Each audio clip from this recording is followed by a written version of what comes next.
Bagong update ni Meta na kailangan natin pagtuunan ng pansin. Ito ay tinatawag na cracking down on spammy content. I-highlights ko po yung 4 na pinaka-importante base dito sa guidelines at bibigyan po natin ng specific na kahulugan para upang sa ganun, ma-aware po ang mga kapwa natin, content creator. Una, fake engagement. Pangalawa, hashtag. Pangatlo, caption.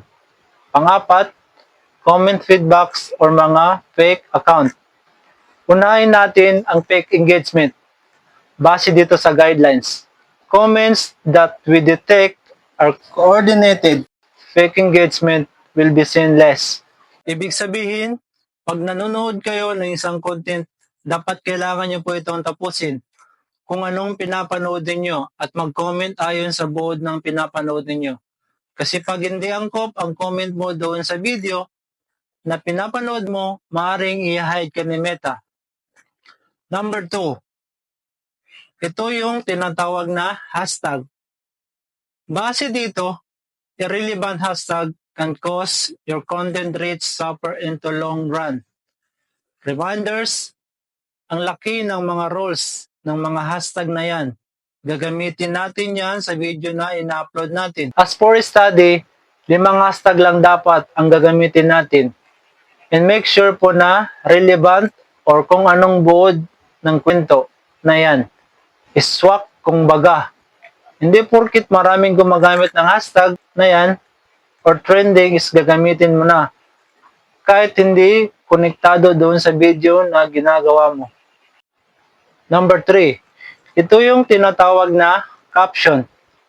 Tanong ng karamihan, bakit nowadays yung mga views ko is halos hindi umuusad o napakabagal? Kahit wala namang violation yung profile page ko, sabi dito sa guidelines, lowering the reach because some accounts post content with long distraction caption. Again, captions, make sure na relevant or related kung anong laman ng iyong content.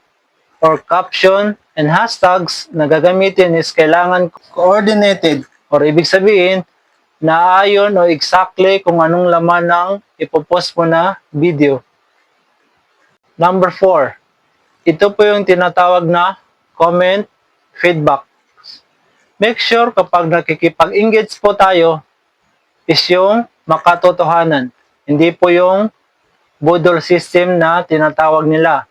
Sa madaling sabi, dapat angkop ang iyong comment doon sa content na ina-upload. Kasi, alangan naman, yung content na ina-upload ay tungkol sa namatayan, tapos magko-comment ka ng congratulations, di ba? At count me in. So, spammy comment na ang tawag doon. Maaring ma-auto-hide comment for people potentially using irrelevant fake identity.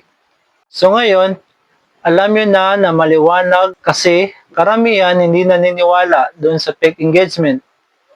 Pinaka-importante sa lahat po ng content creators, makatotohanan lang po ang ipa-viral natin dito sa social media. Kasi babalik din ang impact nito sa iyo kung di mo kayang panurin ang pinaghirapan ng isang kapwa content creator. Huwag ka na lang makipag-engage. Maraming salamat.